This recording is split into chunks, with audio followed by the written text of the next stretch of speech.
strategist Mindy Finn. Good to see all of you. Simon, let me start with you. Sure. New to our company. Yep.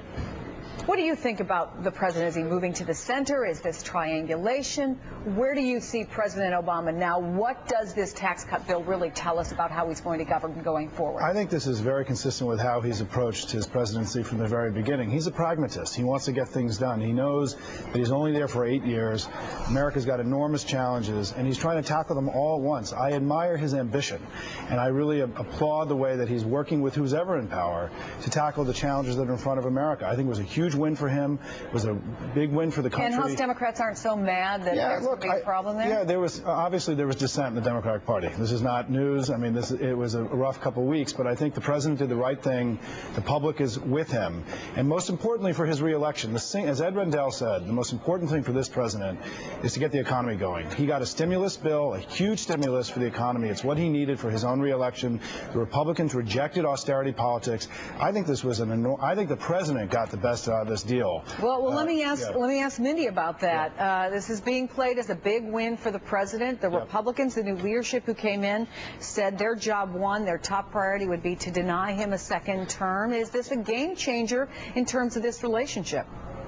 Well, you know, President Obama was elected by new voters and independents who thought he would be a consensus builder. And right out of the gate, with the $787 million stimulus bill, with the health care ramming through the health care bill, ramming through Obamacare, they saw right away they got a raw deal. And with the first elections after his presidency, the Virginia governor's race, the New Jersey governor's race. But do you think when they wake up on January 1st and they see that their taxes are going down, do you really think that that stuff is what's going to come to mind, or who's going to get credit for this?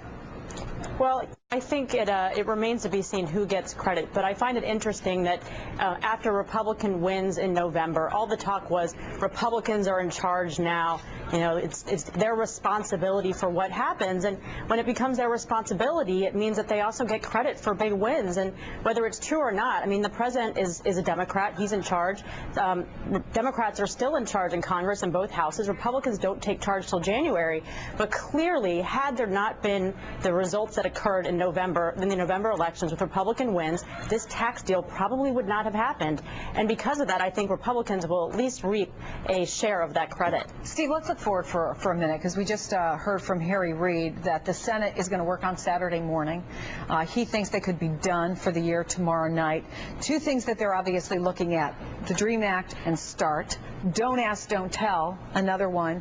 What's likely to happen here? Are they going to get even more done now that this tax cut bill is done? Yeah, I think the real drama that you're looking at right now is sort of potentially a decision between don't ask, don't tell and the START treaty. Because the votes are now, you can say for the first time really DREAM ever. Act's not going to happen. Right, but for the first time ever, there are more than 60 senators saying they are willing to vote for this bill that's been introduced right now that will repeal don't ask, don't tell. So the votes are actually there right now. The question is, if you go ahead and do that, and you do don't ask, don't tell, which I think can get done in the next couple days, is there going to be a movement among the sort of Republican resistance to the START treaty to basically pressure their fellow Republicans to say, okay, you moderate Republicans who want to vote for don't ask, don't tell, fine, go ahead and do that, but the condition of staying on good terms with your fellow Republicans is you're going to join us and we're going to obstruct START. That's the question. Will those moderate Republicans who are willing to vote to repeal don't ask, don't tell, because they're there right now, are they willing to do that and also turn around and support, the START treaty? If that happens, then there's a chance to get both of these done in the next week, basically. It's going to be an interesting end of this lame duck session. Steve, thank you. Simon,